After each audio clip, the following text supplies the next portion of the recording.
खाने का भरता। दोपहर के 2 बजे विनीता अपनी बेटी श्वेता को कॉल लगाती है। रविवार की ट्रेन की टिकट करवा ले बेटा। फिर से लड़का देख लिया है क्या मम्मी तुमने? अरे नहीं होने वाली यार मेरी शादी। यहाँ 2 दिन में नौकरी करती नहीं कि तीसरे दिन तुम मुझे वापस लड़का देखने बुला लेती हो। हाँ तो होती रहेगी ना नौकरी शादी के बाद। पापा ने कहा है रविवार को तो यहाँ पहुँच जानी चाहिए। इस महीने की मेरी 4थी नौकरी है मम्मी, इसे भी मुझे रिजाइन मानना पड़ेगा सिर्फ वहां आने के लिए। ऊपर से लड़के वालों पर तुम इस तरह से पैसे न्यौछावर करते हो जैसे कि हमारा हीरो का कारोबार है। हमारा न सही लड़के का हीरे का ही काम है। रूप का राजा है करण, उसके सामने तू ही 19 है, वो तो 21 है 21। हाँ हाँ समझ रही हूँ मैं कैसा लड़का है, इधर उधर चुम्मे बांटता फिरता होगा। पापा कर लेंगे उससे शादी, मुझे नहीं करनी। श्वेता की बात सुनते ही विनीता अपना फोन राकेश के हाथ में थमा देती है। क्या तकलीफ है? तकलीफ नहीं पापा, मैं तो पूछ रही थी कि लड़के वालों के सामने ब्लू कलर की सूट पहनूं या पिंक। शास्त्रों में लिखा गया है कि माता से डरे न डरे, पिता से डरे सब कोई, जो पिता की न सुने उसे बचाए न कोई। तो श्वेता कैसे ही अपने पापा की बात काटती। राकेश की आवाज़ सुनते ही उसके कबूतर उड़ जाते हैं और बिना देरी किए श्वेता अपनी पैकिंग शुरू कर देती है। श्वेता ने 10th के बाद बाहर पढ़ाई की, अब वो बाहर नौकरी कर रही थी। नौकरी क्या कर रही थी? नौकरी करने की कोशिश कर रही थी, क्योंकि जब तक नौकरी करने का समय आया उसकी गर्दन पर शादी की तलवार लटकने लगी। नेहा यार मेरा वो ब्लू सूट कहाँ है? वो जरी वाला स्पेशल सूट जो मुझे देखने वाले हर लड़की के सामने मैं पहन कर जाती हूँ ना।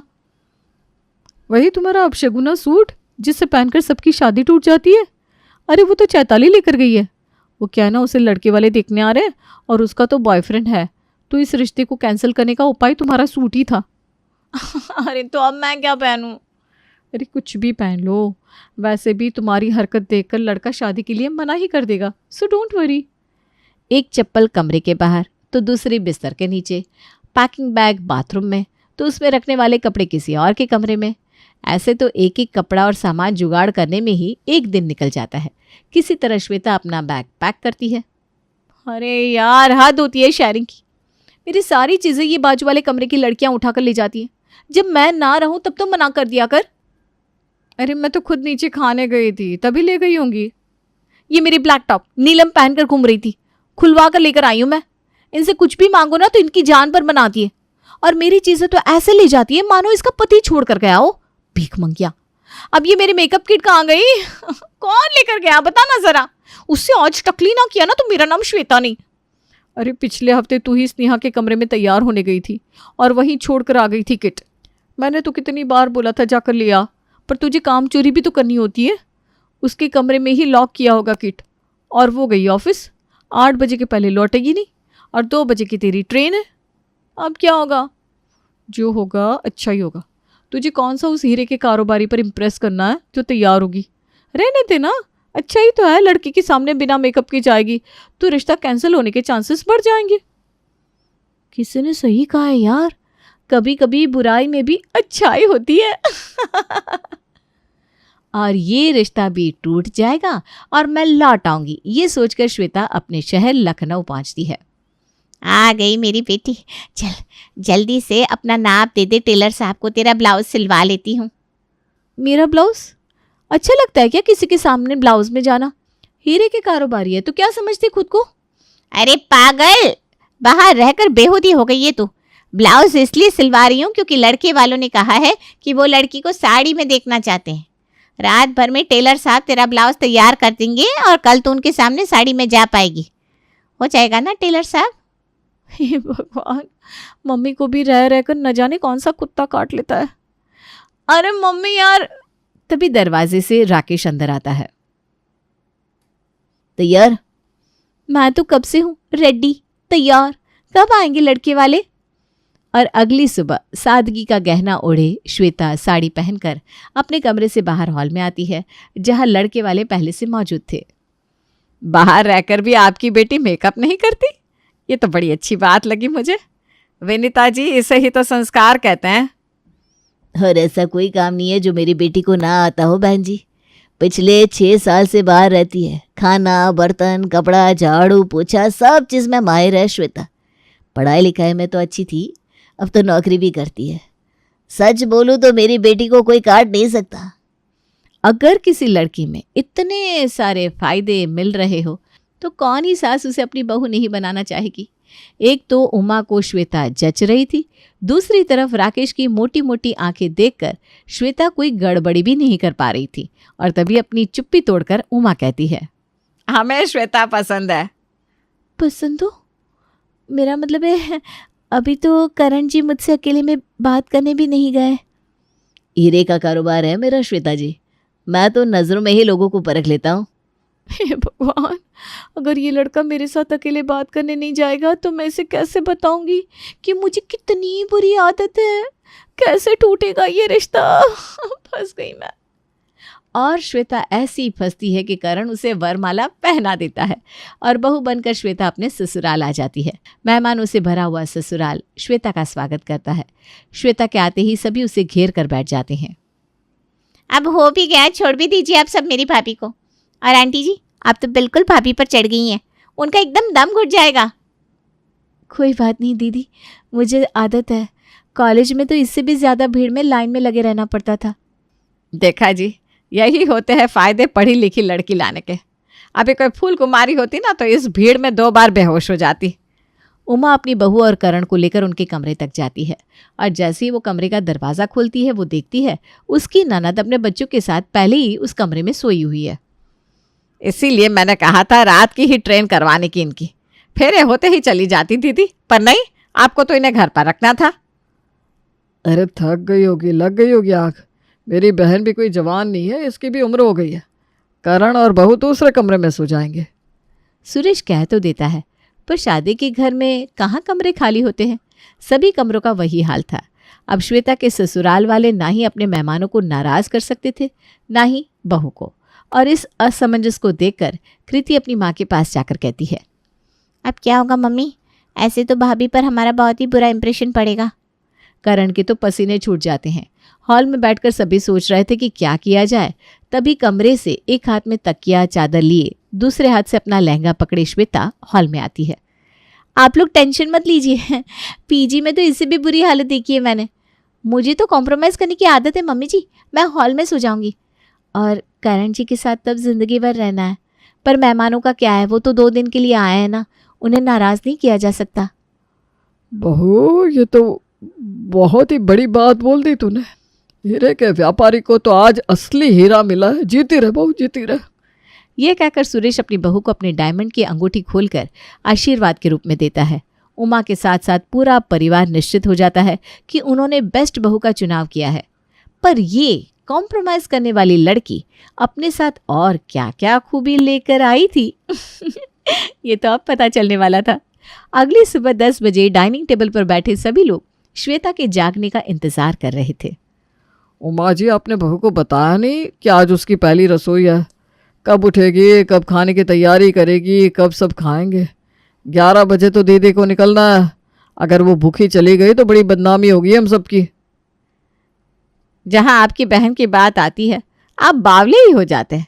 देख नहीं रहे क्या कि पिछले 2 घंटे से जाकर बहू को उठाने की कोशिश कर रही हूँ, पर हर बार वो बस 10 मिनट करके मुझे वापस भेज देती है। तभी आंखें मसलती हुई श्वेता अपने कमरे से बाहर आती है। 11 बजे स्टेशन के लिए निकलना है ना बुआ जी को, अभी बहुत टाइम है। आप क्यों टेंशन ले रहे हैं पापा जी, मैं 5 मिनट में नहा कर आती हूँ, फिर 15 मिनट में सबको खाना परोस दूंगी। श्वेता किचन में जाती है और फटाफट नाश्ते की तैयारी कर 10 मिनट के अंदर ही सभी के प्लेट में खाना सर्व भी कर देती है। मेरी साइज देख, और ये प्लेट में परोसा तेरा पराठा, इतना छोटा पराठा बहू। खुद कम खा लूंगा पर आपके प्लेट में खाना कम नहीं होने दूंगा दीदी। पहली रसोई है ना दीदी, अंदाज़ा नहीं लगा होगा बहू को। अंदाज़ा? ये 8 लोगों के बीच 1 कटोरी दाल, ये बिना भिगोए हुए 1 मुट्ठी चावल और ये मेरे प्लेट का आधा कच्चा पराठा, ये रसोई है भाभी? अंदाज़ा नहीं लगा? अंदाज़ा नहीं लगा तो 5 लोगों का खाना बना देती, या 10 लोगों का, 19, 20। ये कौन सा अंदाज़ा लगाया है बहू ने? सब 0 होकर दिया। 5 साल का बच्चा भी इससे ज़्यादा खा लेता है। और वाकई किरण का गुस्सा लाजमी था। जब खाने की टेबल पर 8 लोग बैठे हो और किसी के प्लेट में 1 चम्मच चावल आए, किसी में दाल 1 चम्मच और किसी में पराठा, तो सभी का नाराज होना तो लाजमी है। ये क्या है श्वेता, तुम्हें पता है ना आज तुम्हारी पहली रसोई है? हाँ, और बुआ जी की ट्रेन है ना, जल्दी जल्दी खाना बनाना था तो मैं जल्दी जल्दी बना कर ले आई। चाहती तो एक मीठा बनाकर परोस सकती थी, पर देखिए मैंने पूरी रसोई बनाई और आप मुझ पर ही बिगड़ रहे हैं। रात भर वो हॉल में सोई है ना दीदी, लगता है नींद पूरी ना होने के कारण चिड़चिड़ी हो रही है। ये लीजिए 2100 रुपये, मैं चलती हुई ट्रेन में आपके लिए खाना ऑर्डर कर दूंगा, ट्रेन में कुछ खा लीजिएगा दीदी। और इस तरह सुरेश अपनी बहन को विदा करता है। किरण के घर से निकलते ही उमा रसोई में जाती है और देखती है रसोई तो ऐसी साफ है मानो वहाँ खाना ही ना बना हो। बेकार ही सब श्वेता पर बिगड़ गए। बेचारी का काम इतना तो अच्छा है, कितनी सफाई करके गई है रसोई में। हो गई होगी खाने में मिस्टेक, पर मुझे विश्वास है दोपहर में अच्छा खाना ही बनाएगी। नाश्ते में ना के बराबर खाना खाने के बाद सभी दोपहर में खाना बनने का इंतजार कर रहे थे, पर श्वेता कुछ नहीं बनाती। आज खाना नहीं मिलेगा क्या? मिलेगा पापा, आप तो जानते हैं ना भाभी 10 मिनट में खाना बना लेती है। अभी फट से जाएगी और फट से खाना बना कर ले आएगी। तो अब कब जाएगी? 4 तो बजने वाले हैं। तू जा अपनी भाभी को बुला कर ला। लगता है वो भूल गई है कि वो अपने पीजी में नहीं ससुराल में है। नई नई शादी में आदतें बदलने में वैसे वक्त तो लगता है। कृति अपनी भाभी के पास उसके कमरे में जाती है और उन्हें खाना बनाने के लिए कहती है। दोपहर में कौन खाना खाता है दीदी? मुझे तो ऐसी कोई आदत नहीं है। पर हमें तो दोपहर में खाने की आदत है ना भाभी। बाहर से भी खाने का इंतजार कर रहे हैं, कुछ भी बना कर ले आइए। इन लोगों का तो खाना खत्म ही नहीं होता। कहाँ फंसा दिया मम्मी ने मुझे। जैसे ही कृति श्वेता के कमरे से बाहर जाती है, श्वेता अपनी माँ को कॉल लगाती है, पर फोन राकेश उठाता है। क्या तकलीफ आ गई? नहीं पापा, मैं क्या कह रही थी, एक टाइम में 4 सब्जी बनाऊं कि 2 में हो जाएगा? और अपने पापा से डरकर श्वेता सीधा रसोई भागती है और अपने ससुराल वालों के लिए लेकर आती है कॉर्नफ्लेक्स। ये क्या मजाक है श्वेता? कॉर्नफ्लेक्स दोपहर के खाने में कौन खाता है? पहले तुमने नाश्ते में चावल बना दिए, वो भी ना के बराबर, और अब ये कॉर्नफ्लेक्स। मैंने तो भगदड़ वाली जिंदगी देखी है, मैं तो यही खा लेती हूँ। जल्दबाजी में मैं आप लोगों के लिए भी ले आई। गुस्से से सुरेश खाने के टेबल से उठकर बाहर चला जाता है। 2 दिन तो सुरेश और करण बाहर ही खाना खाते हैं, जिससे उमा बड़ी परेशान थी और वो ये परेशानी अपनी सहेली सुषमा से साझा करती है। अरे पगली, तू भी ना पागल है। तेरी बहू खुद जो खाना बनाती है वो गलत बनाती है, पर अगर तू ही उसे बता दे कि क्या बनाना है तो कैसे गलती करेगी वो? खाना बनाना तो उसे आता ही है और वो कामचोर भी नहीं है। अरे हाँ सुषमा, ये तो मैंने सोचा ही नहीं। उमा अपनी बहू के पास जाती है और उसे डोसा बनाने के लिए कहती है। 2 दिन से तेरे पापा जी को घर का खाना नहीं मिला। आज रात अगर उन्हें अच्छा खाना नहीं मिला ना तो बात बहुत बिगड़ जाएगी बेटा। नहीं मम्मी जी, डोसा तो मैं पीजी में भी बनाती थी, आप फिक्र मत कीजिए। श्वेता रसोई में डोसा बनाने तो जाती है पर कोई भी बर्तन इस्तेमाल नहीं करती। वो तो सीधा अपने कमरे में जाती है और आयरन चालू करके बैठ जाती है। ये बहू डोसा का घोल लेकर अपने कमरे में क्यों जा रही है? इत्तेफाक देखिए मम्मी जी, सिलेंडर खत्म हो गया है, इसलिए मैं डोसा आयरन पर बनाऊंगी। इससे पहले कि उमा कुछ सोच पाती, श्वेता आयरन को उल्टाकर उसके ऊपर डोसा सेकना शुरू कर देती है। ये लीजिए, उतर गया डोसा, और इसी पर बन जाएगा मसाला भी। आलू तो पहले ही उबाले हुए थे, वरना दिक्कत हो जाती। श्वेता की ये हरकत देख सासू माँ का मुंह तो खुला का खुला रह जाता है। तो होश में तो है बहू, आयरन पर डोसा कौन बनाता है? मैं तो वेजिटेरियन हूँ ना मम्मी जी, तो यहीं तक रुक गई। मेरी सहेलियाँ तो आमलेट भी आयरन पर बना लेती थी। राम राम राम राम, अगर सिलेंडर खत्म हो गया था तो इंडक्शन भी तो था हमारे पास। इतना अड़ंगा करने की जरूरत क्या है मम्मी जी, जब काम आसानी से हो सकता है। पहले इतने बर्तन करो फिर उन्हें धो। मैं तो इतना ड्रामा करती ही नहीं। अब आप खाने पर बैठिए, खाना आप लोगों की प्लेट पर पहुंच जाएगा। क्या आपने कभी खाया है पूरी की साइज का डोसा, वो भी आयरन के ऊपर सेका हुआ? सुरेश का तो जरा भी मन नहीं था उस डोसे को खाने का, पर 2 दिन से बाहर खा खाकर वो इतना परेशान हो गया था कि वो वहीं खाकर सो जाता है। अगली सुबह एक बड़ा सा परात लेकर उसमें आधा ग्लास आटा डालकर श्वेता हॉल के बीचों बीच बैठ जाती है और आटा गूंदने लगती है। इतने बड़े परात में इतना कम आटा? और छाना क्या बहू? कल रात ही तो आपने मुझे इतनी बात सुनाई मम्मी जी कि इतनी छोटी चपाती, इतना छोटा डोसा, सब बड़ा बड़ा किया करो, अच्छे से काम करो। इसलिए मैं बड़ा बर्तन लेकर बैठ गई। वहाँ देखिए रसोई में सबसे बड़े पतीले में आलू उबालने रखा है मैंने। सिर्फ 2 आलू, वो भी इतने बड़े पतीले में। हे भगवान। तो और क्या करती मैं मम्मी जी?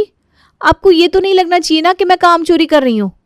तभी आवाज लगाता हुआ करण कहता है, चाय दोगी कि नहीं तुम, कि यही सब करती रहोगी? भूखे रहने से अच्छा है कि चाय ही पीऊं। श्वेता फौरन इलेक्ट्रिक केटल में चाय बनाती है और सभी की प्लेट में ब्रेड और साथ में चाय रख देती है। ये ब्रेड तो कच्ची है भाभी। शांति दीदी, शांति, आयरन को गर्म होने छोड़कर आई हूं मैं। और तभी गर्मा गर्म आयरन लेकर श्वेता सभी के प्लेट में रखे ब्रेड पर चला देती है। लो हो गए तैयार ब्रेड। आप मेरा फ़ोन लेकर आइए तो उमा जी, मैं समधी जी को फ़ोन लगा रहा हूँ। बहुत हो गया मजाक, मेरी गलती हो गई जो मैंने आंख मूंद कर बहू पर भरोसा कर लिया। माना वो कॉम्प्रोमाइज़ कर लेती है, इसका मतलब ये तो नहीं कि हमें ऐसा खाना खिलाएगी। और सुरेश लगाता है राकेश को फ़ोन। ये क्या सुन रहा हूँ मैं श्वेता? खाना बनाना भूल गई हो तुम? भेज दो तुम्हारी माँ को सिखाने या मैं आकर बना दूँ? खाना? वही तो पापा, मैं तो सब इसीलिए कर रही थी ताकि दीदी परेशान होकर खुद रसोई संभाल ले। उन्हें भी तो पराए घर जाना है, वो भी तो काम सीखेंगी ना।